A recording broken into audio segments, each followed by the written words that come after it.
जैसा कि आपको ज्ञात होगा, उत्तर प्रदेश में 69,000 शिक्षक भर्ती में आरक्षण घोटाले को लेकर के मामला माननीय सुप्रीम कोर्ट में विचाराधीन है, जिसको लेकर के मजबूत पैरवी करने के संदर्भ में अभ्यर्थियों ने उत्तर प्रदेश के बेसिक शिक्षा मंत्री जी का आवास घेरा था, जिसके संबंध में उन्होंने ये आश्वासन दिया है कि इस मामले में कोई भी कोताही नहीं बरती जाएगी और बेसिक शिक्षा विभाग के अधिकारियों को बुला करके उन्होंने कुछ निर्देश दिए हैं। अभ्यर्थियों की मांग ये थी कि सरकार ढुलमुल रवैया ना अपनाए और जिस तरीके से उन्होंने स्वीकार किया कि हाँ आरक्षण में घोटाला हुआ था, उसी तरीके से मजबूत पैरवी करे ताकि इन अभ्यर्थी जो कि इस घोटाले के शिकार हुए हैं उनको न्याय मिल सके। जहां पर जो पिछड़ा वर्ग आयोग है उन्होंने भी ये घोटाले को स्वीकार करते हुए अपनी रिपोर्ट सबमिट की थी और उसी के आधार पर अभ्यर्थी माननीय हाईकोर्ट और अब सुप्रीम कोर्ट में अपना पक्ष रख रहे हैं। हाईकोर्ट ने पहले ही रिविजिट के आदेश दे दिए थे, यानी कि फिर से नई लिस्ट बनाने के आदेश दिए थे। वहीं पर अब ये मामला सुप्रीम कोर्ट में चैलेंज है और काफ़ी लंबे समय से ये मामला लटका हुआ है, क्योंकि कभी सरकार के वकील नहीं उपस्थित होते हैं, कभी अभ्यर्थियों के वकील उपस्थित नहीं होते हैं। तो इन सभी चीज़ों को लेकर के कभी सुनवाई की जो सीरियल नंबर होता है वो इतना लंबा मिल जाता है कि डेट ही नहीं आ पाता है, इसको टाइम ही नहीं मिल पाता इस केस को लेकर के। तो इस तरीके की बाधाओं को लेकर के अभ्यर्थी बेसिक शिक्षा मंत्री जी से मिले थे और मजबूत पैरवी रखने की बात कर रहे थे। अगली जो सुनवाई है माननीय सुप्रीम कोर्ट में वो 25 मार्च 2025 को होना प्रस्तावित है। चलिए बढ़ते हैं अगली खबर की तरफ। जैसा कि आपको ज्ञात होगा, केंद्रीय विद्यालय संगठन और एनबीएस ने न्यू रिक्रूटमेंट रूल्स 2025 को रिवाइज करते हुए जारी किया है और इसमें कुछ महत्वपूर्ण बदलाव किए हैं, जिसकी वजह से ऐसे अभ्यर्थी जो कि पहले केवीएस की भर्ती के लिए एलिजिबल हुआ करते थे, अब वो एलिजिबिलिटी अपनी खो चुके हैं। इसको लेकर के लगातार पूरे देश भर के अभ्यर्थियों में आक्रोश है और वो लगातार दबाव बना रहे हैं केवीएस पर कि अपने इस परिवर्तन को वो वापस ले। जैसे कि अगर आप देखें, लखनऊ में कला शिक्षक की आहर्ता में बीएड को शामिल करने पर अभ्यर्थी भड़के हुए हैं। वहाँ पर कुलपति को इन्होंने ज्ञापन दिया है, जो केवीएस के चेयरमैन होते हैं उनको संबोधित करते हुए, और ये मांग की है कि जो कला शिक्षक होते हैं उसमें बीएड को जो अनिवार्य किया गया है वो अनिवार्यता को ख़त्म किया जाए। अगर मैं आपको बताऊं तो पीजीटी जैसे सब्जेक्ट्स में पहले पीजी में ही केवल वो सब्जेक्ट मांगा जाता था जिसमें आप अप्लाई करना चाहते हैं, लेकिन अब ग्रेजुएशन में भी उस सब्जेक्ट की अनिवार्यता कर दी गई है। तो कुछ ऐसे परिवर्तन हुए हैं जिसकी वजह से पूरे देश भर के लाखों की संख्या में अभ्यर्थी जो हैं वो एलिजिबिलिटी जो है वो ख़त्म कर चुके हैं। चलिए बढ़ते हैं अगली खबर की तरफ। उत्तर प्रदेश में वर्ष 2018 के बाद से कोई भी प्राथमिक स्तर की शिक्षक भर्ती का विज्ञापन जारी नहीं किया गया है। आज हम लोग 2025 में हैं, लगभग 7 साल होने को है। इन 7 वर्षों में बिना शिक्षक भर्ती आए हुए डीएलएड का क्रेज जो है वो अब धीरे धीरे बढ़ने लगा है। इसके पीछे का रीज़न अगर आप देखें तो बीएड का प्राथमिक से बाहर होना और रोजगार के अन्य क्षेत्रों में विकल्प का उपस्थित ना होना। भले ही आज शिक्षक भर्ती नहीं आ रही है, लेकिन जब भी आएगी तो नॉर्मल जो ग्रेजुएट कोर्स किए हुए अभ्यर्थी हैं वो आवेदन नहीं कर पाएंगे। तो कम से कम कभी भी आज से 2 साल 4 साल बाद जब भी वैकेंसी आएगी तो डीएलएड वाले को ही मौका मिलेगा। इसी उम्मीद में अभ्यर्थी डीएलएड कोर्स में प्रवेश ले रहे हैं। 2024-25 सत्र में कितने एडमिशन हुए इसके बारे में डिटेल में अगर हम लोग बात करें तो आप अपने स्क्रीन पर देख पा रहे 2024 में जो कुल सीटों की संख्या है 2,39,500 है, जिसके सापेक्ष 1,89,424 अभ्यर्थियों ने प्रवेश लिया हुआ है। हालांकि 2018 के गजट नोटिफिकेशन के बाद, मतलब कि जब बीएड को शामिल किया गया था, उसके बाद उत्तर प्रदेश समेत देश भर में डीएलएड कोर्स की जो पॉपुलैरिटी थी वो कम हो गई थी और एडमिशन भी कम हो रहे थे। जैसे कि अगर आपको मैं दिखाऊं, 2021 सत्र में 2,42,200 सीटें थी, जिसके सापेक्ष केवल लगभग सवा लाख अभ्यर्थियों ने एडमिशन लिया था। 2022 की बात करें तो 2,39,750 सीटें थी, जिसके सापेक्ष केवल 1,08,030 अभ्यर्थियों ने आवेदन लिया था।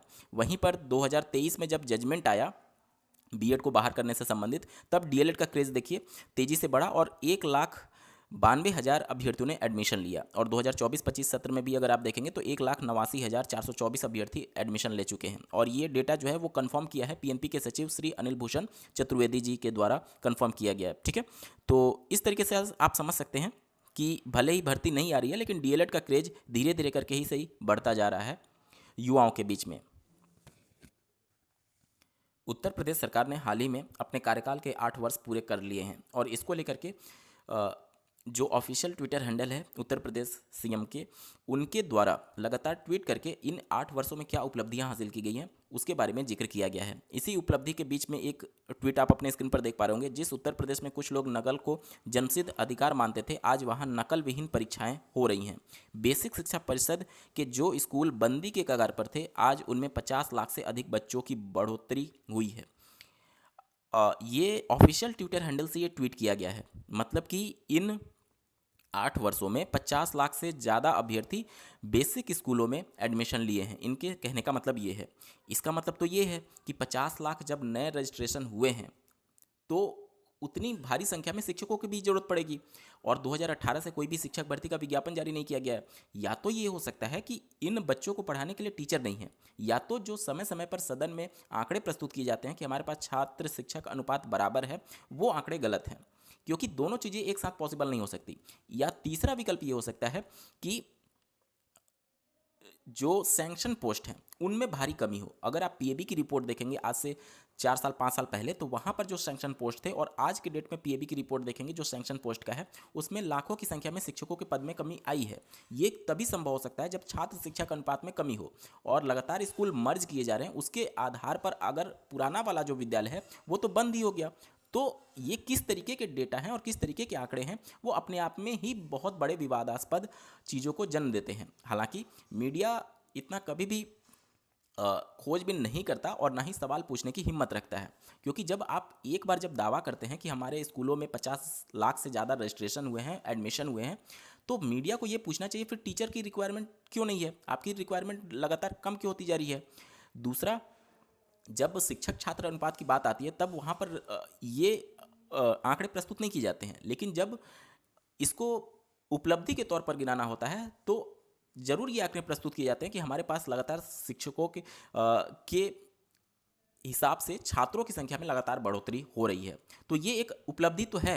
ये इसी प्रकार की उपलब्धि है जैसे कि सरकार ये भी दावा करती है हम इतने करोड़ लोगों को गरीबी रेखा से ऊपर लेकर के आए हैं, मतलब कि गरीबी खत्म हो रही है। वहीं पर सरकार ये भी दावा करती है कि हम 80 करोड़ लोगों को एक तरीके से मुफ्त अनाज दे रहे हैं। तो ये दोनों चीज़ें कैसे पॉसिबल हो सकती हैं। आप 80 करोड़ लोगों को मुफ्त अनाज भी दे रहे हैं, मतलब कि 80 करोड़ लोग ऐसे हैं जो कि अनाज खरीद करके नहीं खा सकते। इसका मतलब ये हो गया, यानी कि वो गरीब हैं। और दूसरा, आप ये भी कह रहे हैं कि सरकार ये भी दावा करती है कि हमने गरीबी रेखा से लोगों को ऊपर उठाया है।